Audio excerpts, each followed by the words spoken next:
Sejarah pesantren di Indonesia dimulai dari abad ke-14, berawal dari lembaga pendidikan agama Islam tradisional yang didirikan oleh para wali seperti Sunan Ampel dan Maulana Malik Ibrahim. Awalnya berbentuk asrama sederhana untuk belajar agama, kemudian berkembang menjadi lembaga pendidikan modern dan berperan besar dalam perjuangan kemerdekaan Indonesia, seperti Laskar Hizbullah yang dipicu oleh resolusi jihad.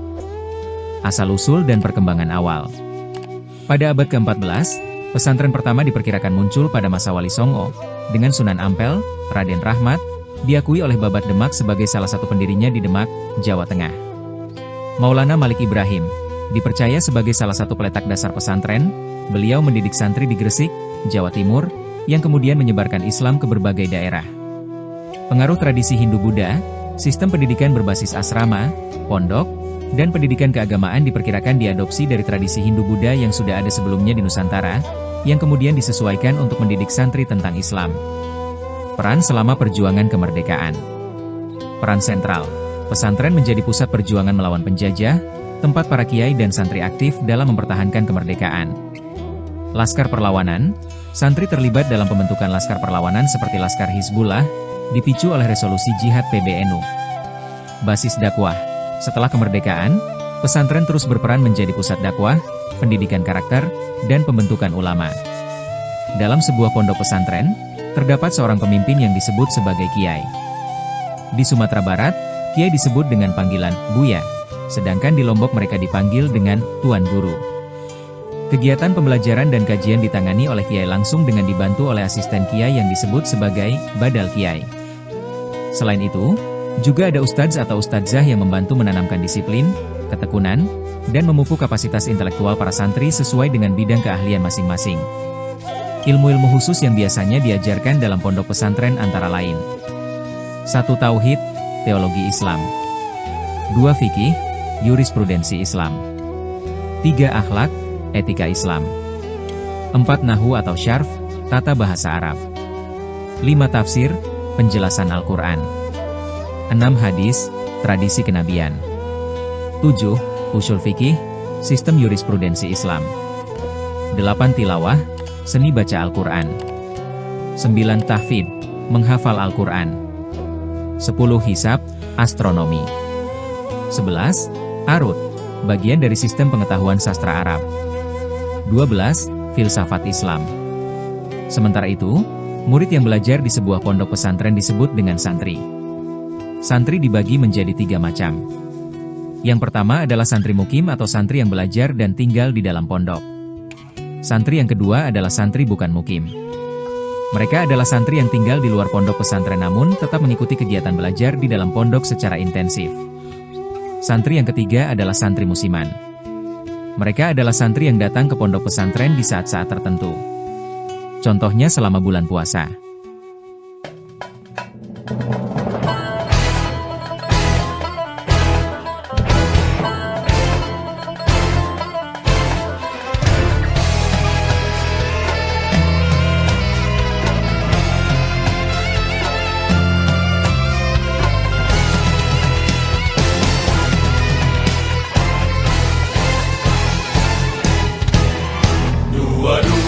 Oktober 45, resolusi jihad panggilan jiwa, santri dan ulama tetap setia, berkorban pertahankan Indonesia. Saat ini kita telah merdeka, mari teruskan perjuangan ulama, berperan aktif dengan dasar Pancasila, Nusantara tanggung jawab kita. Hari santri, hari santri, hari santri, hari santri bukti cinta pada negeri, ridho dan rahmat dari Ilahi, NKRI harga mati. Ayo santri, ayo santri, ayo santri, ayo ngaji dan patuh pada kiai. Jayalah bangsa, jaya negara, jayalah pesantren kita.